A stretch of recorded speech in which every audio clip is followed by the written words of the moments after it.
Halo semua, nama saya Gier.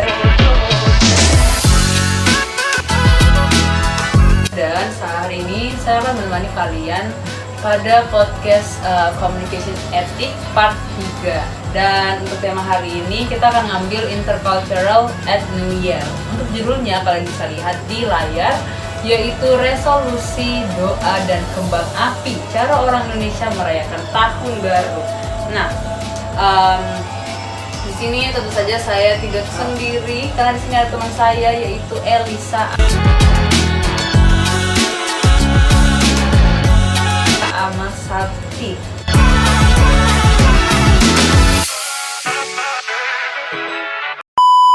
Oke, nah kalau misalnya tahun baru itu kan ya, aku pribadi kalau misalnya merayakan tahun baru, saya tidak melakukan banyak hal ya. Saya cuma tinggal di rumah karena yang merayakan itu biarkan aja lah orang yang di luar gitu.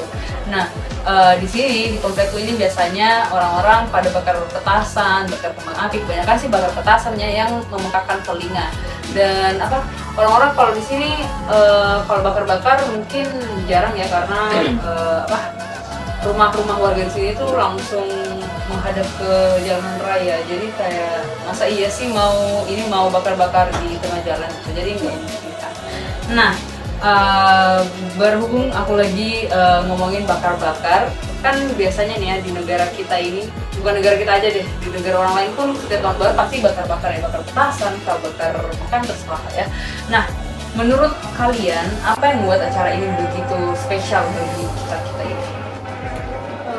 Kalau dari aku sendiri sih, karena di momen acara bakar-bakar ini kita jadi bisa kumpul-kumpul sama keluarga jauh, keluarga inti, terus juga kita bisa kumpul sama teman-teman kita, sharing-sharing cerita, gitu, sampai ke infan. Kalau satu. Kalau jawaban aku sih nggak jauh beda sama Elisa, soalnya bakar-bakar kan emang jarang dilakuin ya, dan itu adalah hal yang sangat penting dalam tahun baru, karena dalam waktu itu kita kumpul bareng sama yang bilang tadi sama Elisa, kumpul bareng sama keluarga, sama teman, dan juga aku rasa momen yang ini tuh susah banget buat dilupa, karena kan biasanya terjadi cuma setahun sekali. Ya sih. Kalian kalau misalnya bakar-bakar nih ya, kalian biasanya bakar apa sih? Aku terus terang kan selalu tahun baru di kampung ya. Nah, di kampung itu aku jarang bakar-bakar, soalnya kan kita orang Kristen itu ibadah. Nah, terus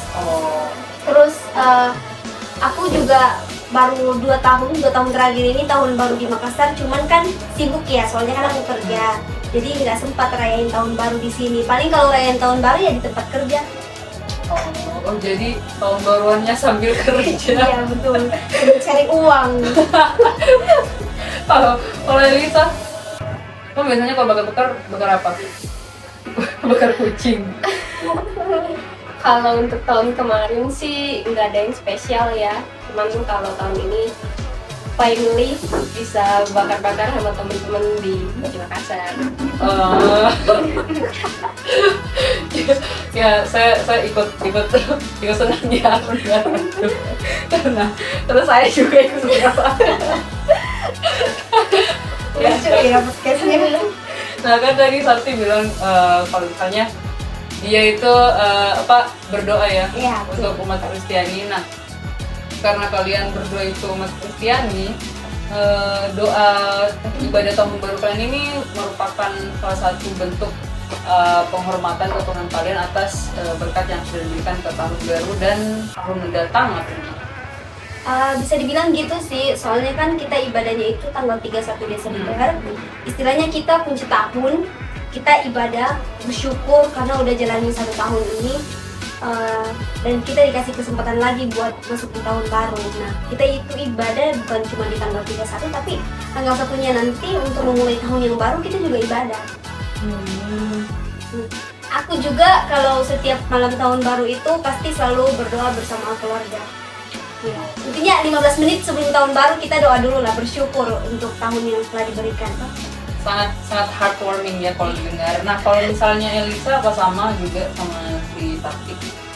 Kalau untuk tahun barunya sih, kalau di gereja aku cuma ibadah-ibadah gitu, terus nanti pulangnya biasanya pendetanya umumin siapa nih yang open house. Jadi biasanya rombongan ke rumahnya ini dulu, habis itu ke rumahnya ini buat ke rumah jimat-jimatnya secara pendeta. Di umumin di mimbar. Oh, kalau aku sih enggak. Berarti rame banget dong ini rumah-rumah yang diumumin. Iya. Buset, bisa satu kampung dong sudah. Ya jemaatnya doang. Oh, jemaatnya doang. Tapi kalau ada keluarga dari jemaatnya itu yang dari jauh sih pasti kalau dia datang gitu. Tapi kalau dipikir-pikir ya, berarti meriah banget dong tahun baru di wilayahnya. Iya.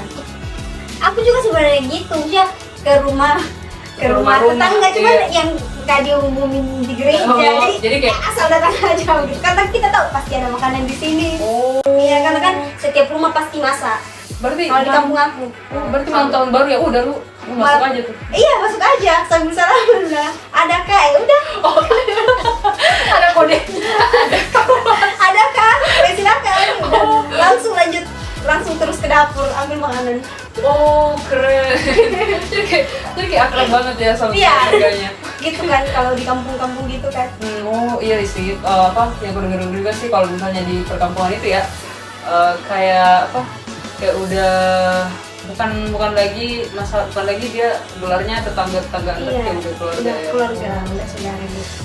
Itu poin plusnya sih ya, bisa berbagi dan bisa berbagi ke sesama tanpa harus merasa sungkan gitu yang diterima.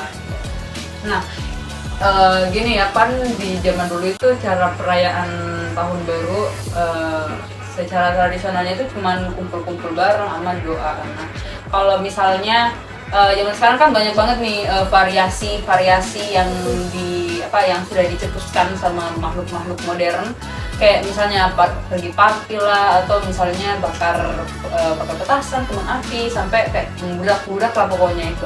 Nah menurut kalian ini tuh merupakan perayaan yang krusial atau ini cuman cara mengekspresikan diri? Kalau menurut aku sih cara yang mengekspresikan diri sih, karena kan nggak mungkin kita masuk tahun baru bersedia kan.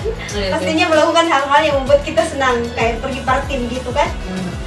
Kasnya kembang api, nggak mungkin kita tahun baru cuma duduk udah tahun baru. Nggak mungkin kan. Dulu dia menunggu pergantian tahun ya sudah Kayak nggak ada banget gitu yang berkesan dalam pergantian tahun ini. Iya sih. Kalau Lisa gimana? Sama sih kayak yang tadi bilang tadi, cuman dia bilang tadi kan gak mungkin kan kita diam-diam tadi. Masalahnya aku tahun kemarin begitu ya. Berarti nggak ada yang berkesan tahun kemarin. Oh, untung aja tahun ini. Makanya tahun ini lu bakar-bakar teman-teman. Ya. Ya saya terharu ya, karena Ada ya orang tahun baru cuma duduk diam kayak, udah tahu. Ya, ada ini. Ada nih.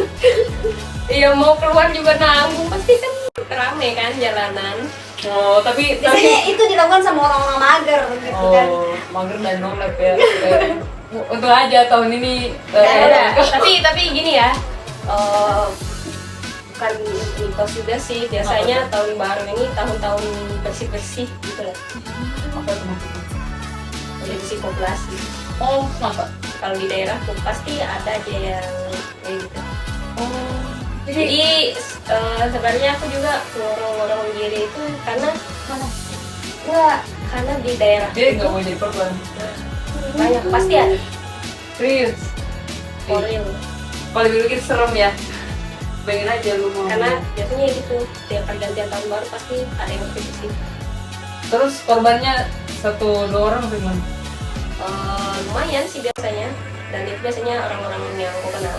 Ngeri ya di tempat kamu. Seremnya. Jadi nggak bebas. Jadi saran aku ke depannya nggak usah tahun baru di Di sini. di sini nggak sih? Ini sama teman-temanmu yang baik hati. Ya saya terharu ya. Ya baik. Tahun baru kemarin saya sempat ini mereka. Tapi aku nggak ikut. Rumah kerja. Oke, nah kalian pernah dengar nggak sih ini orang yang makan anggur di bawah meja untuk keberuntungan cinta pada tahun baru? Sering banget di TikTok itu sering lewat. Oh, iya. Tapi menurut aku kayaknya itu Mitos ya, nggak mungkin kan, betul. Apa sih pengaruhnya anggur buat cinta kita, buat jodoh kita, apa Iya, nah. gitu? Kira-kira kalian kalau mikir nih ya, kira-kira tren kayak gitu tuh dari mana sih asalnya? Siapa sih yang gitu kayak gitu? Saya juga Saya nggak tahu ya. sekepo itu dan nggak mau cari tahu sih persoalan anggur itu. Ya, karena apa ya? Aku juga sempat ya lihat kemarin. Aku kan follow kayak influencer gitu di Instagram, nah terus si dia ini makan anggur di bawah meja, nah terus tahun berikutnya ternyata dia barengan loh sama. Berarti kamu percaya? Nggak tahu. Itu aku juga baru tahu kalau misalnya ada perkataan kayak misalnya kalau lu makan anggur di meja lu bakal temuin apa sih, cintamu lah kayak gitu. Aku juga baru tahu dari influencer itu. Nah jadi kayak oh ternyata orang-orang tahu ya kayak gitu. Jadi kayak oh ini lazim gitu lah. Nah oke, kita ke selanjutnya aja ya. Nah menurut kalian ini bagaimana peran media sosial dalam menciptakan atau menyebarkan tren-tren tahun baru seperti ini? Kayak kemarin apa ya trennya? Aku kurang update sih di sosial media sebenarnya. sama sih. Nah, jadi kayak kurang tahu aja. Nah yang kemarin sih yang itu aja yang perlu tahu apa sih, yang makan anggur di meja itu. Iya, Itu aja yang tahu. cuman nggak percaya. Iya kayak logisnya tuh ya. Mungkin kebanyakan yang ngelakuin itu cuman penasaran aja, Iya. mau buktiin. Soalnya kemarin juga nih aku lihat kayak banyak banget yang kayak orang nih ya, meja nih ya, terus dia tuh sekumpulan circle-nya makan di bawah meja, makan anggur. Dapat jodoh semua nggak? Gak tahu. itu mah urusan mereka ya, yang lewat ya. Balik lagi ya, jodoh itu di tangan Tuhan. Iya, betul banget. Jadi kayak meskipun lu mau makan anggur di mana, kayak lu mau makan anggur di bawah meja, kayak di kaki gunung, terserah lu. Bahkan kamu nggak makan anggur aja itu kalau udah disiapin ya ada. Oke, terserah aja sih kalian mau percaya apa enggak, itu balik lagi ke kita sendiri. Oke, itu aja pembicaraan kita kali ini mengenai antar apa sih kultur yang berbeda di tahun baru kali ini. Nah, terima kasih juga untuk teman-temanku telah menjawab pertanyaanku. Terima kasih banyak juga telah hadir dan telah berbagi jawaban kalian. Terima kasih banyak. Nah, gimana teman-teman, seru kan pembicaraan kali ini tentang tahun baru? Kalau misalnya kalian ada pendapat lain, silahkan taruh perbedaan di kolom komentar. Dan terima kasih banyak, saya Gianisa Destiana sebagai host kalian hari ini. Terima kasih telah menonton.